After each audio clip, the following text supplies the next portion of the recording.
세상에 떠도는 기묘한 괴담들. 첫 번째 이야기, 경상북도 울진의 바닷가에서 실제로 겪었던 실화괴담. 어느 여름, 우리 가족은 특별한 여행을 계획했어요.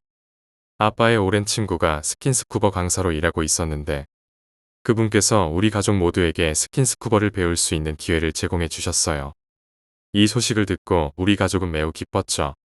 그래서 우리는 자동차에 짐을 싣고 울진으로 향하는 길에 올랐어요. 도착했을 때는 이미 밤이 깊어 스킨스쿠버를 바로 시작할 수는 없었어요. 다음 날, 우리는 기대에 부풀어 일찍 일어났지만 날씨가 우리 편이 아니었어요. 바람이 세차게 불고 비도 내렸죠. 모두가 실망한 채로 내일도 이러면 어쩌나라며 걱정했어요. 그러나 다행히도 다음 날은 날씨가 완전히 달라져 있었어요. 맑은 하늘 아래서 우리는 드디어 바다로 향했죠. 하지만 실제로 스킨스쿠버를 하기보다는 구명조끼를 입고 물안경과 호흡기만 갖추고 바다에서 뛰어놀게 되었어요. 그 바다는 한적하고 파도도 적당히 세워놀기에 딱 좋았어요. 아빠 친구의 딸과 함께 파도를 타며 신나게 놀던 중 나는 조금 쉬려고 바다에서 나가려 했어요. 하지만 갑자기 발밑이 빠지며 물살에 휩쓸리기 시작했죠. 구명조끼 덕분에 물에 가라앉지는 않았지만 파도는 점점 더 세지고 나는 바다에서 벗어날 수 없었어요. 주변을 둘러보니 거대한 바위가 보였고 나는 그 바위 쪽으로 밀려가고 있었어요. 그 순간 나는 진짜 죽을 것만 같았어요. 가족들조차 내가 위험한 상황에 처해 있다는 것을 모르고 있었죠. 절박한 마음에 나는 최대한 소리를 질렀어요. 결국 엄마가 나의 외침을 듣고는 다급히 구조를 요청했어요. 해변에서 점점 더 멀어져 가는 상황 속에서 나는 자신의 생명이 정말 끝나가는 것 같은 절망감을 느꼈어요. 그 순간 나는 신에게 기도했죠. 제발 제 인생 여기서 끝내지 마세요. 천국에 갈 수 있게 해주세요. 결국 바다에서 구조되어 해변으로 돌아왔을 때 나는 자신이 살아남았다는 사실에 안도감을 느꼈어요. 하지만 그 경험 후에도 나는 파도 타기를 멈추지 않았어요. 아마도 그것은 나의 무모함일지도 모르죠. 두 번째 이야기, 검은 형체. 제가 중학교 2학년이었던 시절을 회상해보면 그때는 정말 친구와 함께 온라인 게임의 세계에 푹 빠져 있었어요. 우리는 게임에 사용할 돈을 아끼지 않으며 그야말로 게임에 미친 듯이 시간을 보냈죠. 우리가 학교에서도 유명한 게임 마니아로 통했던 건 당연했습니다. 주말이면 친구 집에서 거기에는 컴퓨터가 2대나 있어서 우리는 밤새도록 게임을 즐겼어요. 어느 날 우리는 게임에 너무 몰입한 나머지 친구 집에서 하룻밤을 보내며 밤샘 게임을 하기로 결심했습니다. 그날따라 친구 집이 비어 있었고 우리 둘만 있으니 마음껏 게임을 즐길 수 있었죠. 그 순간만큼은 앞으로 무슨 일이 일어날지 전혀 모른 채 행복했습니다. 우리는 게임에 몰두했고 시간이 어떻게 흘러가는지도 몰랐어요. 새벽이 되어서야 컴퓨터 2대가 있는 거실의 창문 너머로 잠시 게임에서 벗어나 휴식을 취하기도 했죠. 그때 갑작스러운 소리에 우리 둘의 시선이 창문으로 향했습니다. 덜그럭 탁 하는 소리였어요. 그리고 잠시 후 저는 어둠 속에서 무언가 크고 검은 것이 빠르게 떨어지는 것을 목격했습니다. 우리는 그저 별일 아니라 생각하고 다시 게임에 집중했지만 곧 잠이 들어버렸어요. 몇 시간 후 저는 주위의 수근거림에 잠에서 깼습니다. 친구는 아직 깊이 잠든 상태였고 저는 그 소리에 귀를 기울였어요. 그 소리는 친구 집 부엌 식탁에서 나는 것이었어요. 식탁에는 여러 아줌마들이 모여 이야기를 나누고 있었고 그들의 대화를 듣고 이짠이 어젯밤의 사건에 대해 조금씩 이해하기 시작했습니다. 그들의 대화를 통해 어젯밤 우리가 목격한 그 검은 형체가 바로 윗집에서 자살한 사람이었다는 사실을 알게 되었어요. 아침에 일어나 거실 창문을 통해 밖을 바라보다가 그제야 저는 참혹한 현장을 보게 되었습니다. 하얀색으로 그려진 사람 형태의 띠가 바로 그 현장을 말해주고 있었습니다. 그 순간 저는 사람들이 얼마나 무서울 수 있는지를 깨닫게 되었습니다. 아줌마들의 수다 속에서 나오는 말들이 그 어떤 귀신이나 죽은 사람보다 더 큰 공포를 안겨주었어요. 재수 없게 실이 죽을 거면 좀 조용한데 멀리 가서 죽던가. 하필 왜 집에서 뛰어내려 자살을 해서 사람들한테 피해를 줘? 아줌마들의 대화는 제 마음속에 깊이 박혔습니다. 그들의 말은 공포나 놀라움을 넘어서 인간의 냉담함과 이기심에 대한 실망감을 안겨주었어요. 저는 그때의 상황을 지금도 생생히 기억합니다.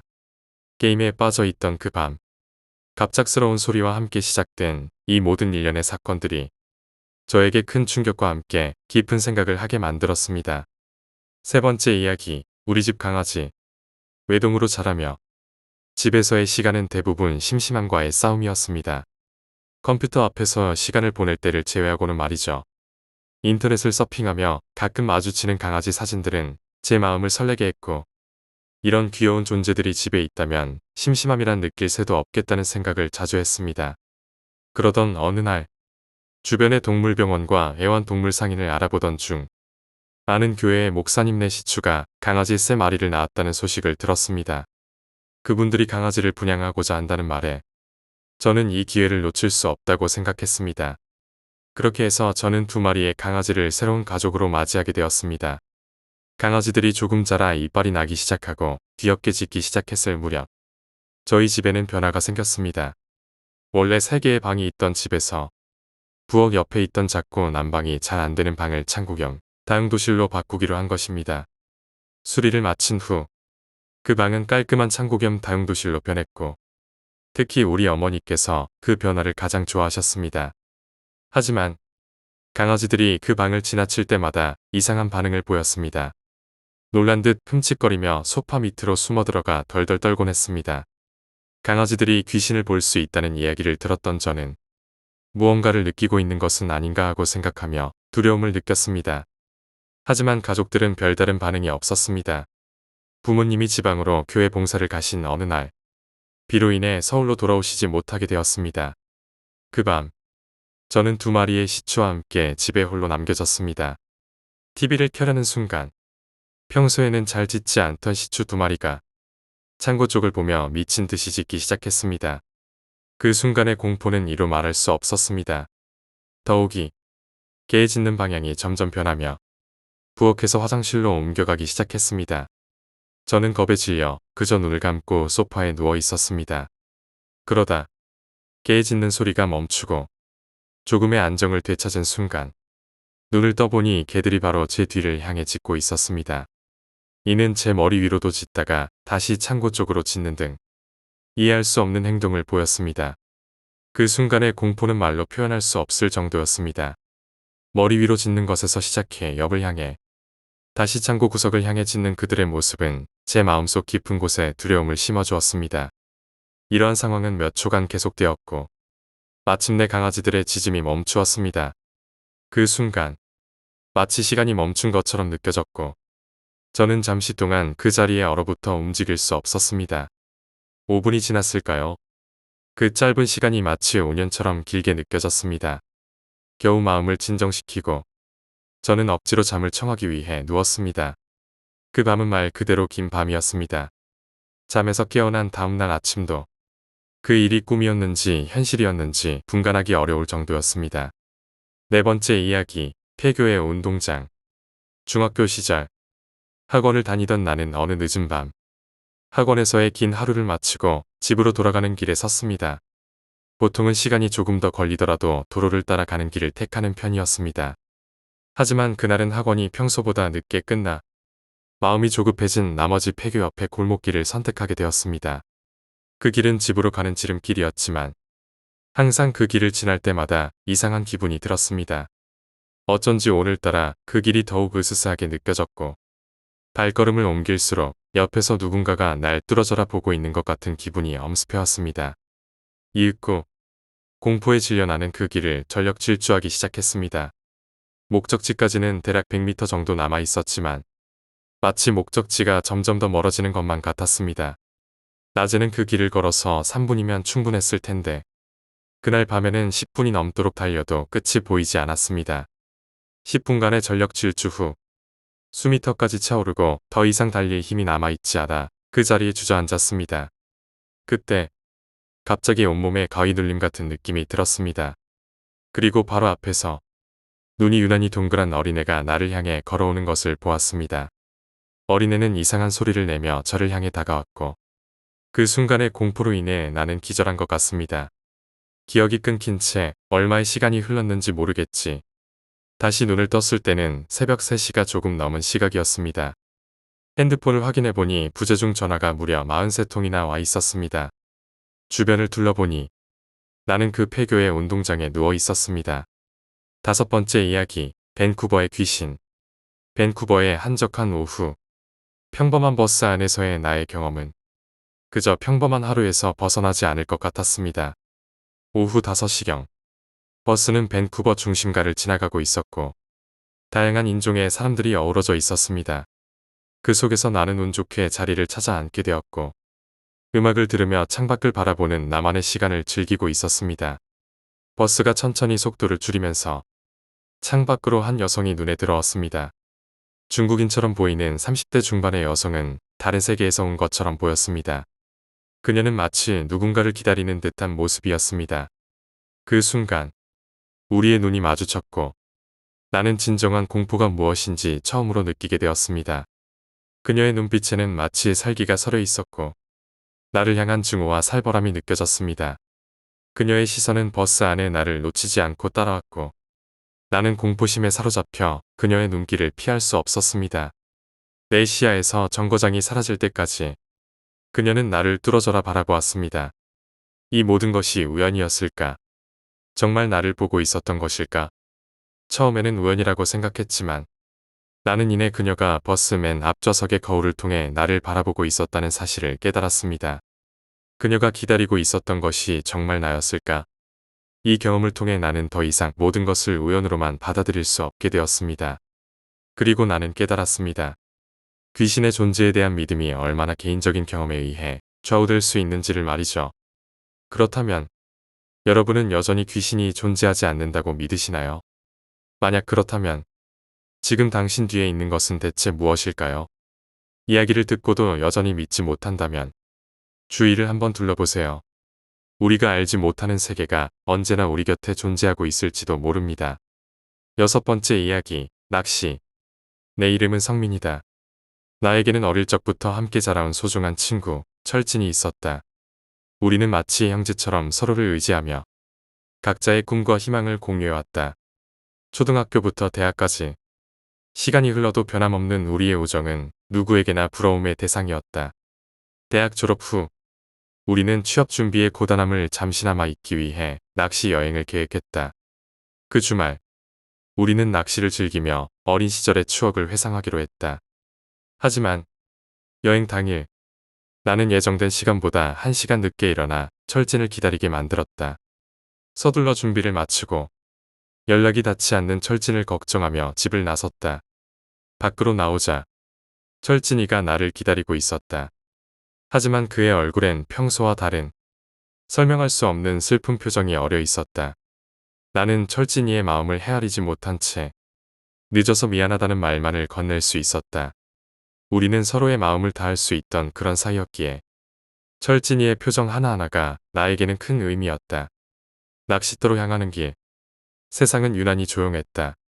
주말임에도 불구하고 차도 별로 없고 사람들의 모습도 드문드문 보일 뿐이었다. 우리는 낚시터에 도착해 가볍게 농담을 주고받으며 장비를 준비했다. 그 순간만큼은 모든 걱정을 잊고 오롯이 현재의 즐거움에 집중할 수 있었다. 하지만 평화로운 시간도 잠시. 낚시를 하던 중 풀숲에서 들려온 이상한 소리에 우리의 대화가 멈췄다. 나는 그 소리의 정체를 확인하기 위해 풀숲으로 다가갔지만 철진은 이미 알고 있는 사람이라며 나서서 그쪽으로 갔다.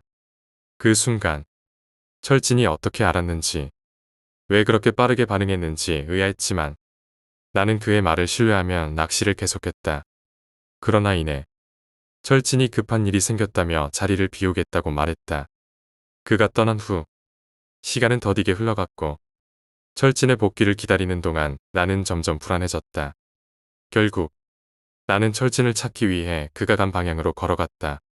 그곳에는 폐가 같은 집이 있었고 그 안에서 무언가 이상한 일이 일어나고 있음을 직감했다.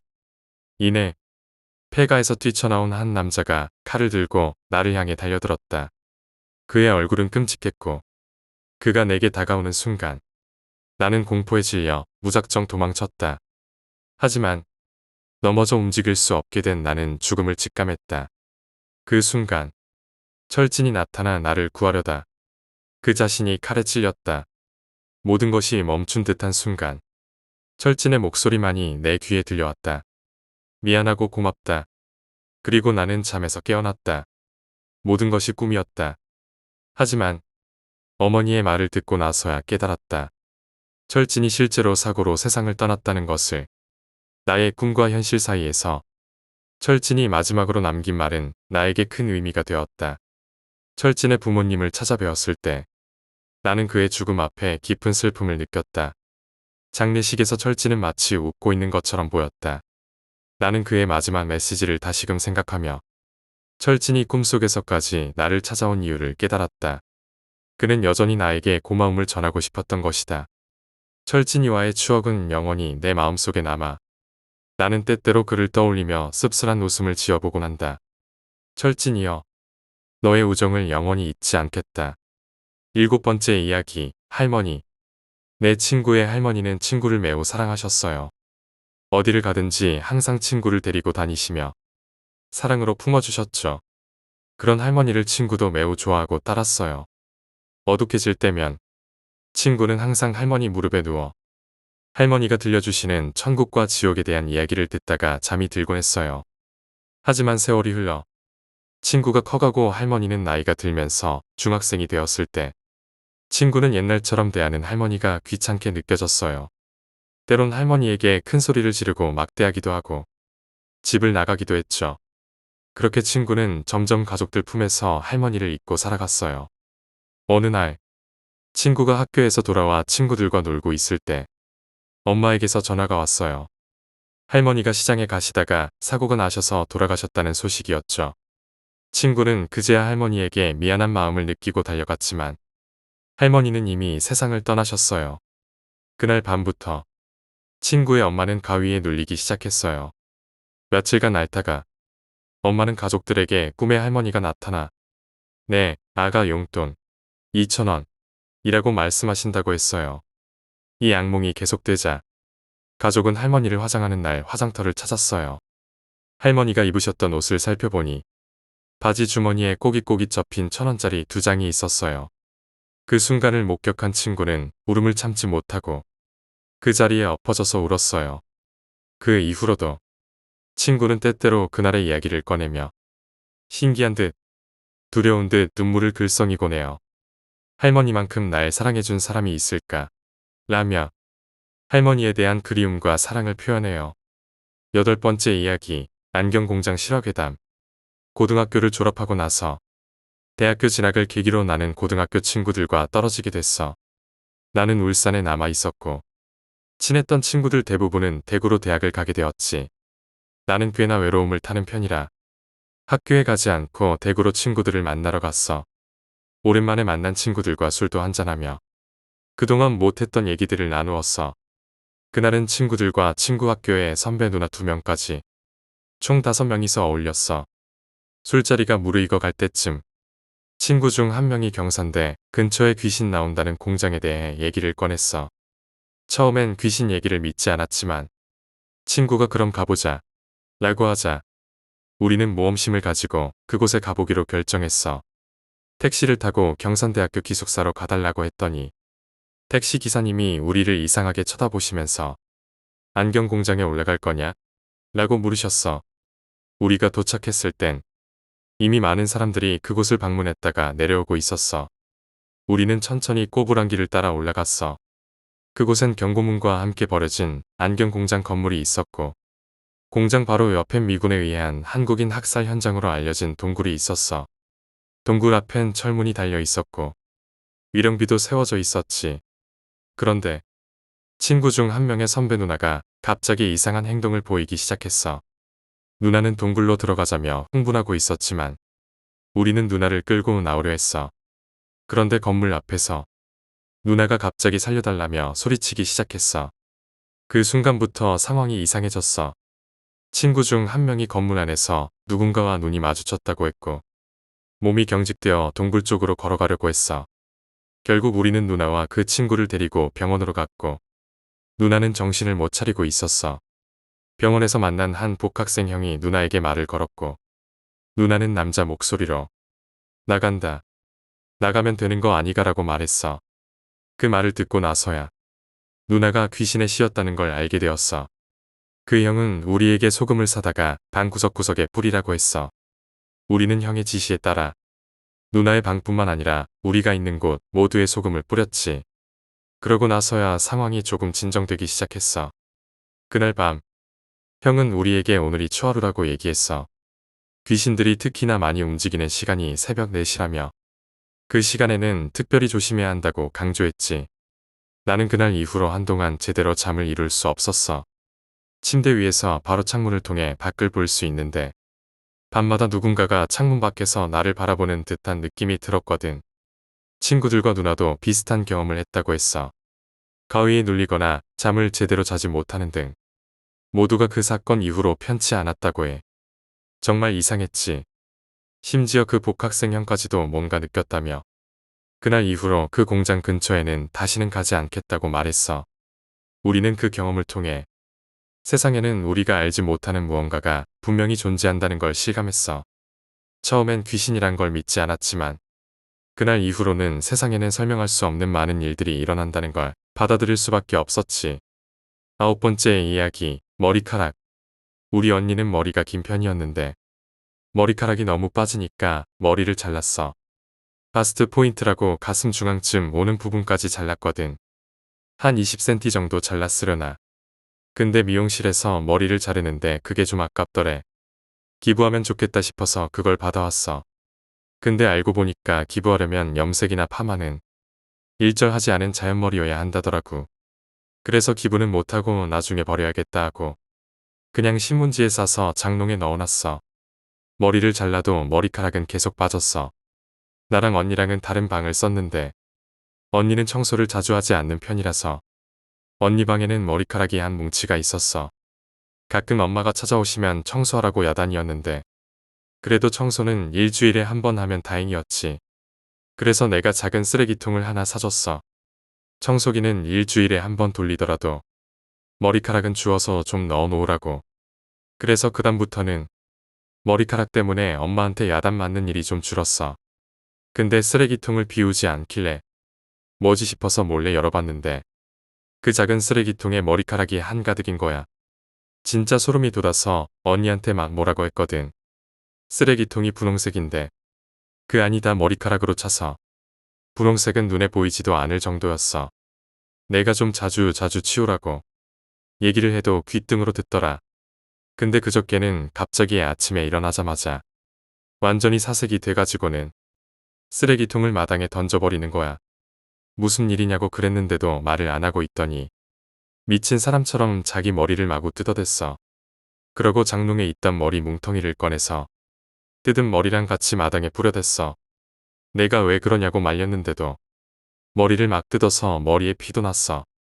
그리고 나한테 내 방에서 자면 안 되겠냐고 해서 일단 알겠다고 그랬어. 생전 그런 적 없던 언니가 미친 년처럼 그러니까 덜컥 겁이 나기 시작했지. 그날 하루 동안 언니는 현관에 우두커니 서서 마당만 보고 있다가 저녁쯤 되어서 밖이 어두워지니까 내 방으로 달려가서는 벽 쪽에 찰싹 붙어서 누워 있었어. 나도 언니 옆에 누워서 같이 이불 덮고 누워 있었어. 누워 있다가 졸려서 눈이 감길 때쯤에 언니가 말을 거는 거야. 내가 어제 꿈을 꿨는데 내가 침대에 누워 있었어. 자기가 꿈속에서 침대에 누워 있는데 문 쪽을 보고 있더래. 다른 데를 보겠다는 생각도 못하고 그냥 거기만 쭉 보고 있는데 시야 왼쪽에서 뭔가 아른거렸대. 눈만 돌려서 그쪽을 봤는데 머리가 듬성듬성 나 있는 사람이 앉아있더래. 머리에 모공이 엄청 많이 보였대. 차르게 바늘로 수백 수천 번 찔러 놓은 것처럼 구멍이 나 있던 거야.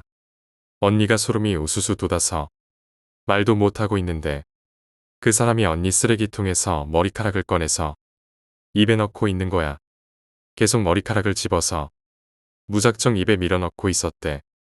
쓰레기통은 막 덜컹거리는데 자기 손을 씹을 것 마냥 머리카락을 억척스럽게 먹고 있으니까 무서워서 눈을 감으려고 하는데 감기지도 않았대. 그러다 그 사람이 미친 듯이 먹다가 갑자기 딱 멈추고는 고개를 돌렸는데 입 안에는 머리카락이 가득 차 있고 눈 아래도 머리카락이 삐죽삐죽 나 있었대. 언니가 무서워서 소리를 지르려고 하는데 말이 안 나왔더라. 입에 뭔가 가득 찬 것 같아서 손으로 뽑으니까 머리카락인 거야. 머리카락 뭉치가 빼도 빼도 계속 나와서 숨이 막혀서 기절했대. 그리고 깨보니까 아침이었던 거야. 그래서 쓰레기통도 버리고 머리 뭉치도 버리고 막 난리를 친 거야. 그 얘기를 듣고 나니까 소름 끼치고 막 머리가 간지러웠어. 언니는 울고 난리도 아니어서 우리 둘이 껴안고 같이 잤거든. 근데 자다가 나도 꿈을 꾼 거야. 내가 현관에 서서 마당을 내다보고 있는데 마당에 어떤 사람이 기어다니는 거야. 팔다리가 엄청 길고 삐쩍 말랐는데 언니가 말한 사람이랑은 좀 달랐어. 머리에 머리카락이 삐죽삐죽 나 있었거든.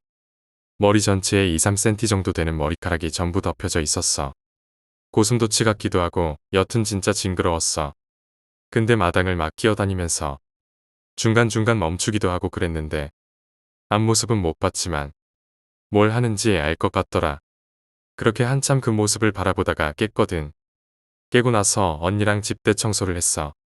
언니도 이제 자주자주 청소하겠다고 했고 어쨌든 잘된 일인 것 같아. 10번째 이야기, 주유소 괴담. 삼촌이 운영하고 있는 작은 주유소. 휴가철에는 제법 손님이 많다고 하지만 지금처럼 추울 때에는 며칠 동안 사람을 구경하지 못하는 경우도 많았다.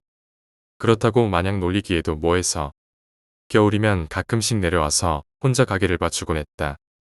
특별히 할 일도 없어서 TV를 틀어놓고 꾸벅꾸벅 졸던 중에 주유소로 차 한 대가 들어왔다. 주유기 쪽이 아닌 멀찍한 곳에 차를 세우는 것을 보니 기름을 넣으려는 것은 아닌 듯 했다. 무슨 일이 있는 걸까라고 생각하던 그때 긴 코트를 입은 여자가 홀로 차에서 내렸다. 나를 본 그녀는 내게 다가오더니 머뭇거리며 입을 열었다. 저기 죄송한데요. 저 좀 도와주실 수 있나요? 예쁘장한 여자가 부탁하니 도와주고 싶은 의욕이 치솟았다. 무슨 일이세요? 어떻게 도와드릴까요? 내 말에 그녀는 잠시 차를 돌아보더니 이야기를 시작했다. 실은 제가 혼자 친척 집에 가고 있었거든요. 그런데 길을 잘못 들었는지 빙빙 돌다가 여기까지 와버렸어요. 내비게이션도 없는 데다 휴대폰도 안 터지네요. 어디로 나가야 할지 알고 싶어서요. 이 아가씨는 길을 잃고 여기까지 흘러온 모양이다. 네, 도와드릴게요. 저도 여기 길은 자세히 모르지만 안에 지도책이 있어요. 밖이 추운데 안에 잠깐 들어와 계세요. 따뜻한 거라도 한 잔 드릴게요. 내 말에 그녀는 잠시 고민하다가 나를 따라 들어왔다. 커피를 내어주고는 곧바로 지도책을 꺼내어 그녀 옆에 자리를 잡았다. 어색한 듯 TV만 보고 있는 그녀는 내가 옆에 앉자 약간 놀란 것 같았다. 막상 이곳에 둘만 있다고 생각하니 떨리는 모양이었다. 그 모습에 살짝 웃고 지도를 펼쳐 친절히 길을 설명해 주었다. 내 말을 이해했는지 그녀는 고개를 끄덕이곤 자리에서 일어나려 했다. 아직 내가 타준 커피는 손도 대지 않은 상태였다. 커피는 다 드시고 가세요. 운전하시느라 피곤하실 텐데. 내 말에 그녀는 약간 당황하더니 고개를 저으며 말했다. 아니에요. 지금 많이 급해서요. 죄송합니다. 그 말을 끝으로 여자는 내가 뭐라고 더 말할 틈도 없이 밖으로 나갔다. 아쉬운 마음에 입맛을 다시며 그녀의 모습만 바라보았다. 저렇게 급하게 나간 이유가 뭘까? 의아해하던 차에 그녀가 보고 있던 뉴스에 눈이 갔다. 뉴스에서는 긴급 속보라며 살인자의 몽타주가 나오고 있었다. 짙은 눈썹에 날카로운 눈매, 그리고 얇은 입술. 그녀가 급하게 떠난 이유를 알 것 같았다. 쓴 웃음이 나왔다. 이대로 그녀를 그냥 보낼 수는 없을 것 같다. 밖으로 나오니 그녀는 급하게 차 쪽으로 가고 있었다.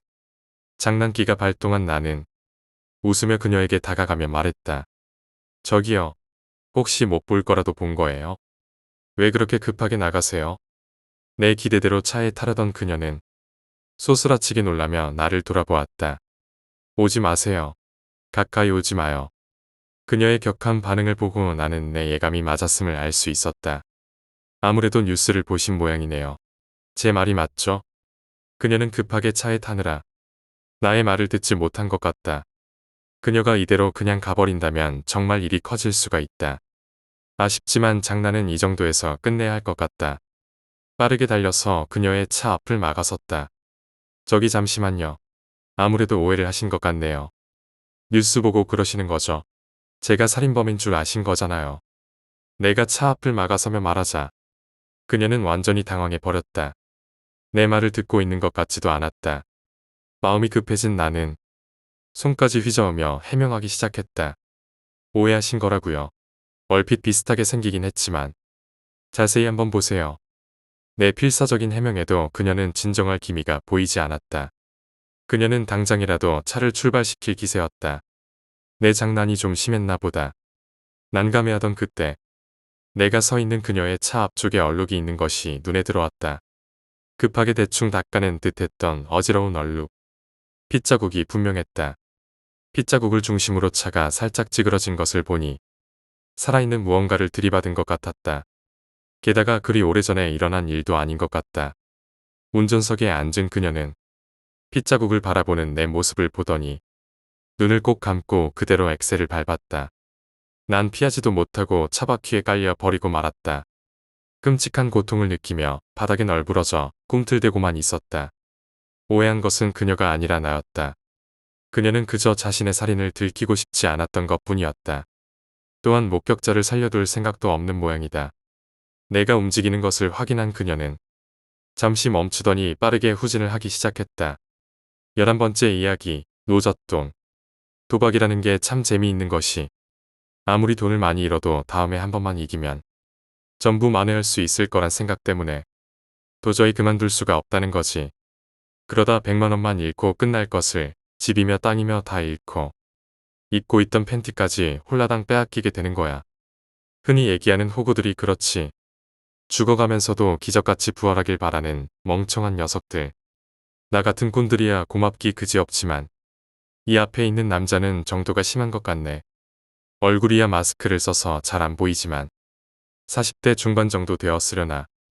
무슨 사업하다 다 말아먹고 큰 빚을 져서 집이며 뭐며 다 뺏기고 마누라까지 딸내미를 버리고 도망을 가버렸다는구만. 죽기 아니면 까무러치기로 돈 뭉치를 들고 여길 찾아온 모양인데 보나마나 어디에서 사채라도 써서 돈을 빼온 거겠지. 빌릴 수 있는 돈으로는 남은 빚을 갚기엔 터무니없이 적어서 그랬겠지만 가장 멍청한 선택을 했어. 당신 저승길 노젓돈까지 내가 탈탈 털어주지. 예상한 대로 승부는 언급할 가치도 없었어. 긴장감 하나 없이 적당히 했을 뿐인데 그 양반 빈털터리로 만드는데 30분도 안 걸린 것 같다. 진짜 저승갈 노잣돈까지 탈탈 털어줬지. 그런데도 미련 때문에 자리에서 일어나지 못하고 화투장만 만지작거리는 거야. 그만 쫓아내려고 하는데 품속에 손을 넣더니 종이 하나를 꺼내더라. 숨겨놓은 땅 문서라도 있나 하고 가만히 보니까 서류가 아니라 사진이네. 20대 중반 정도 되는 여자아이 사진이었지. 예쁘장한 아이였어. 그러고서 한다는 말이 자기 딸을 걸고 마지막으로 한 판만 더 하자더군. 어이가 없었지. 아무리 그래도 아빠가 딸을 걸고 도박을 한다니 말이야. 저승길 노잣돈이 문제가 아니라 그 자리에서 지옥 맨 밑바닥에 처박힐 일이 아니겠어. 당연히 거절해야 했지만 그냥 넘어가기엔 그 양반 딸내미가 아빠랑 닮은 구석 하나 없이 너무 예쁘장하다 이거지. 못 이기는 척 받아들이고 마지막으로 한 판 딱 치기로 했어. 담보가 담보이니만큼 나도 딴 돈의 2배가 넘는 돈을 걸었지. 결과는 어떻게 되었냐고. 내 차 트렁크를 보면 알게 될 거야. 왜? 기막힌 반전이라도 있어서 내가 질 줄 알았나? 그럴 리가 있나. 마찬가지로 가볍게 이겨줬지. 그 양반은 딸까지 잃고 뭔가를 초월한 모양이더구만. 돈 잃을 땐 식은땀을 뻘뻘 흘리던 사람이 딸을 잃었을 땐 오히려 무표정했으니까. 그러곤 조용히 일어나서는 딸에게 수면제를 먹여 재워놓았으니 차 트렁크에 슬쩍 실어주겠다 하더라고. 칼이라도 빼들고 발악을 할 줄 알았는데 의외로 순순히 내놓겠다더군. 10중 8구 그대로 한강으로 가겠지만 그거야 내가 상관할 바는 아니지. 진짜 저승길 노잣돈까지 탈탈 털어줬으니 패자는 죽어서도 춥고 배고플 거야. 어쨌거나 오늘은 일찍 돌아가서 즐거운 시간을 보내야겠어. 아무래도 내가 크게 착각을 한 것 같아. 신나게 집으로 돌아가. 상품을 지하실에 데려다 놓은 것까지는 좋은데 말이야. 갑자기 사방에서 사이렌이 울리는 게 아니겠어. 이건 뭔가 싶어 내다봤더니 무슨 납치범 어쩌고라면서 날 체포한다더군. 지하실에 있는 애가 발견되면서 난 뭐라 말하지도 못하고 그대로 경찰서로 갔지. 그때만 해도 그 빌어먹을 양반이 딸을 납치했다고 경찰에 신고했나 했지. 근데 아빠라면서 내 멱살을 잡고 고래고래 소리 지르는 사람은 나랑 도박을 한 양반이 아니었어. 한참이 지나서야 그 여자애가 큰 회사 회장 딸이라는 걸 알았지. 납치당한 건 2주 전이고 몸값까지 건네줬는데도 딸을 돌려보내지 않아서 전전긍긍하던 차에 익명으로 제보가 들어간 모양이야. 내가 빠져나갈 구멍은 없었어. 일이 너무나 빠르고 완벽하게 처리되어 버렸지. 그 회장이라는 남자. 입김이 좀 센지 아무리 못해봐야 무기징역일 거라고 하더라고. 사형 얘기까지 나오는 걸 보니 무기징역이라도 감사해야 할 노릇이었지. 그제서야 상황이 어떻게 된 건지 알게 되었지. 그 양반은 부잣집 딸을 유괴해서 몸값을 받아내고는 경찰에게서 벗어날 방법을 찾은 거야. 처음부터 나에게 접근했고 돈을 잃을 생각이었던 거야. 미리 내가 사는 곳까지 알아놓은 뒤 납치한 여자에게 수면제를 먹여 준비를 끝내놓았겠지. 세상에 그 몸값이라는 게 내가 딴 돈의 몇 배인 줄 알아? 난 그 양반 노잣돈을 뺏은 게 아니었어. 내가 딴 돈은 그 양반이 나에게 주는 노잣돈이었던 거야.